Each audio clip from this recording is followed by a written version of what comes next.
మా జోగి గోర్ఖాన్ని ఈ రోజున పోలీసులు అరెస్ట్ చేసాం, మనందరం చూసాం. ఇప్పుడు వాళ్ళ భార్య గారు వచ్చారు.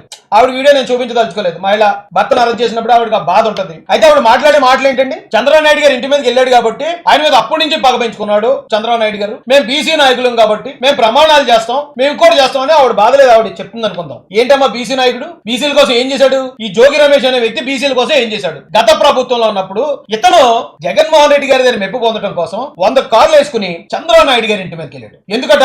చంద్రబాబు నాయుడు గారట ఆయన అయ్యన్న పోతుడు గారితో చెప్పి క్షమాపణ చెప్పించమని అడగడానికి వెళ్ళాడట.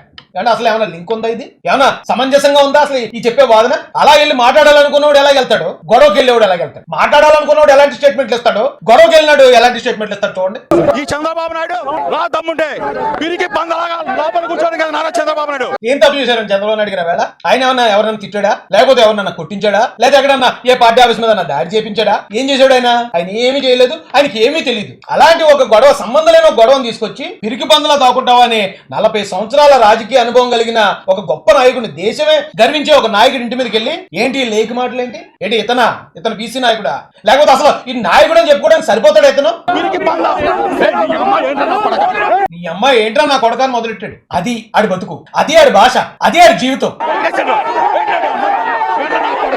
బండబూతులు కూడా తిడుతున్నాడు. ఏంట్రా మీ అమ్మనే అని మొదలెట్టాడు అని నాయకుడు. ఇప్పుడు బీసీ నాయకుడు అని మొత్తం వీడు చేసే చండాలు అంతా బీసీలందరికీ ఆపదింటున్నాడు. ఓ బీసీ నాయకుడిని ఇలా చేస్తారా అని ఇలాంటి వాడు చెప్పడం ద్వారా బీసీలందరికీ చెడ్డపేరు కదండి అది. ఈవేళ అనిల్ యాదవ్ ఏదో మాట్లాడేట మా బీసీ ఏంటండి ఇందులో కులం ఏంటి?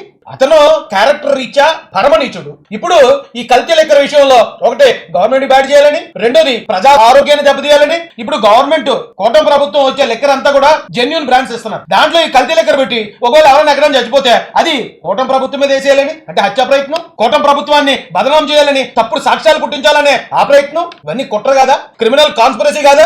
అద్దెపల్లి జనార్దన్ రావు అన్న వ్యక్తితో అసలు సంబంధం ఏంటి? లోకేష్ గారు ఇదంతా చేస్తున్నారు, చంద్రబాబు నాయుడు గారు ఇదంతా చేస్తున్నారని వీళ్ళందరూ ఈ ప్రచారం తీవ్రతరం చేసినప్పుడు డౌట్ వచ్చింది. ఖచ్చితంగా అది ఏళ్ళ చేసి ఉంటారు, అందుకే ఇంతలా భుజాలు తన వేసుకుంటున్నారు. ఇప్పుడు ఈ కేసుకు సంబంధించి ఇది బీసీ అనే కులం కోణం. ఇప్పుడు పేరుని నాని అతను ఏదో గొడవల్లో 4 కోట్ల రూపాయల పేదల రేషన్ బియ్యం దొరికింది. ఆ మాట ఒకవేళ గవర్నమెంట్ అడిగింది, ఆ కాపు నాయకుడి మీద ఇచ్చేస్తారా అంటే కాపుల మీద కూటమి ప్రభుత్వం ఎలా చేస్తుంది? పవన్ కళ్యాణ్ గారు మాట్లాడలేదు, చంద్రబాబు నాయుడు గారు కాపుల మీద కోపమేమో మళ్ళీ అలా ప్రచారం చేస్తారు. ఇలాంటి వాడు తప్పు చేసిన నేను పట్టుకుంటే బీసీల మీద దారుణాలు చేసేస్తుంది కూటమి ప్రభుత్వం, బీసీల పట్ల ఓడి అమ్మ ఏడ్రా ఈ కుల రాజకీయం. ఆల్రెడీ గతంలో దెబ్బతిని ఉన్నారు కదా మీరు, గత 4 సంవత్సరాలు ఇలాంటి ఎన్నో చేశారు కదా, అయినా కానీ మిమ్మల్ని 11లో కూర్చోబెట్టారు కదా ప్రజలు. మళ్ళీ అదే స్ట్రాటజీ ప్లే చేస్తున్నాడు రా బాబు. ఇంకా కింద పోతారా ఉండి మీరు నాశనం అయిపోతానంటే ఎవడు మాత్రం వద్దంటాడు? పైగా అది రాష్ట్రానికి కూడా మంచిదే.